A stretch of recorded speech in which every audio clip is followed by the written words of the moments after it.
शरद भाई, काफी अच्छा लग रहा है आपको देख के, नया रोल, नया किरदार, सारी चीजें नई नई। फर्स्ट ऑल कैसा फील कर रहे हो इस रोल के बारे में, कैसा लग रहा है?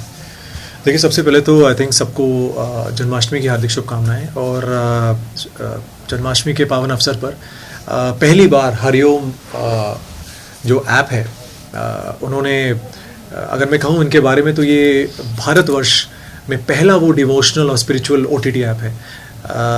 तो उसका हिस्सा बनना, उनके एक इतने एक, मैं कह सकता हूँ अगर कि इतने एक ब्यूटीफुल शो जय जगन्नाथ का हिस्सा बनना, जहाँ मुझे एक उनकी जो है मुख्य भूमिका करने का मुझे अवसर मिला, तो बहुत बहुत ही अच्छा लगा। आई थिंक कहीं ना कहीं मैं हमेशा कहता हूँ कि डिवाइन इंटरवेंशन मेरी लाइफ में हमेशा रहती है, तो ये भी उनमें से एक है। तो कभी सोचा नहीं था कि कृष्ण जी का जो है मुझे किरदार निभाने का मौका मिलेगा ऑन स्क्रीन, लेकिन वो भी हो गया। हमेशा चाहता था कि एक अच्छा एक कुछ माइथो शो हो जिसका मैं हिस्सा बनूं। शायद ऊपर वाले ने बहुत उस मेरी, कह सकता हूं कि मैं उस अपील को सुन ली। और जैसे पीछे देख पा रहे हैं कि जय जगन्नाथ एक ऐसा शो है जो जगन्नाथ पुरी जो है, जो बहुत विख्यात है, जो धामों में से एक है।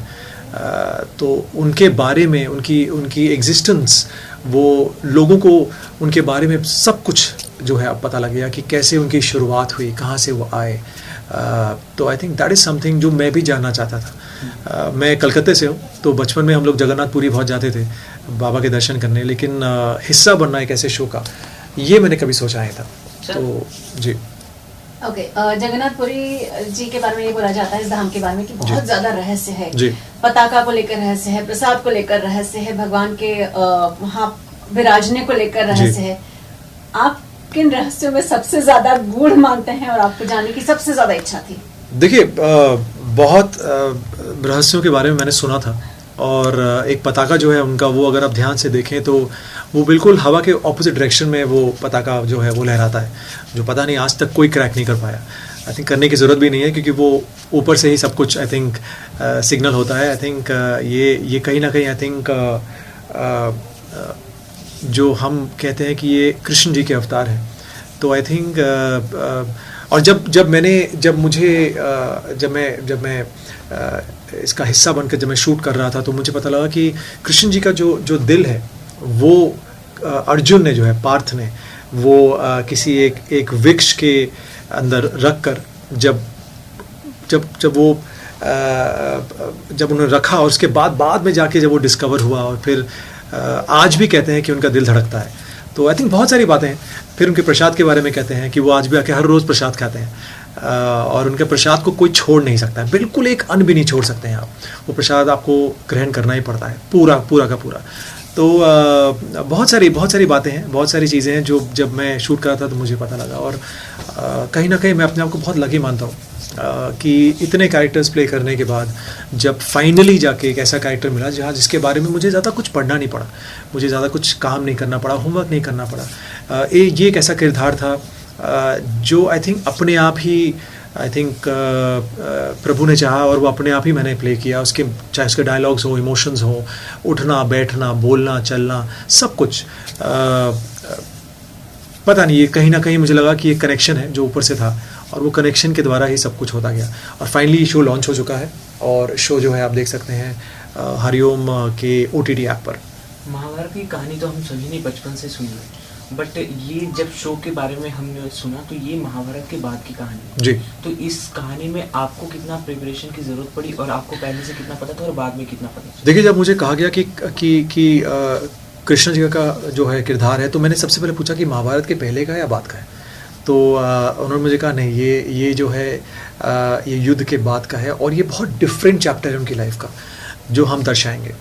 तो बहुत इंटरेस्टिंग था मेरे लिए जानना कि उनके उनका जो एक लास्ट फेज़ था, जब तक वो इस धरती पर थे, उनका उस लास्ट फेज़ में वो क्या क्या किया उन्होंने। और उस कहानी को मुझे जानना एज अ पर्सन मुझे बहुत बहुत मन था। और आई थिंक जब मेरे प्रोड्यूसर्स ने और राइटर्स ने कहा कि उनके अंतिम चरण को हम दर्शाएंगे, उसके बाद जब कैसे वो जगन्नाथ पुरी के रूप में आते हैं, उसके बाद कहानी स्टार्ट होती है। तो बिगनिंग का जो एक है कि कृष्ण जी का जो लास्ट फेज था, जो अंतिम चरण था, जब वो इस धरा को छोड़ कर जाते हैं, वो मुझे दर्शाने का मौका मिला। उसके बाद फिर ऑब्वियसली वो नील माधव के रूप में आए।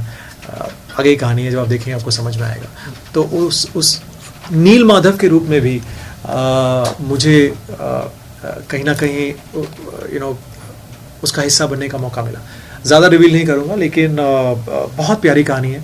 जब आप देखेंगे आगे के episodes, I think 5 episodes release हो चुके हैं, लोगों को बहुत पसंद आ रहे हैं। मुझे बहुत सारे फीडबैक आ रहे हैं लोगों के कि जो भव्य और बहुत ही एक सीरीन और काम, एक बहुत बहुत ब्यूटीफुल लग रहा है पूरा शो जो है, जिस तरह उन्होंने पिरोया है, चाहे वो कैरेक्टर्स हों, डायलॉग्स हों, चाहे वो कॉस्ट्यूम्स हों, चाहे वो सेट्स हों, बहुत रियल लग रहा है, बहुत अच्छा लग रहा है, एक सुकून सा मिल रहा है। I think that was important कि जो आप देखें आपको अच्छा लगे और आप सीखें भी।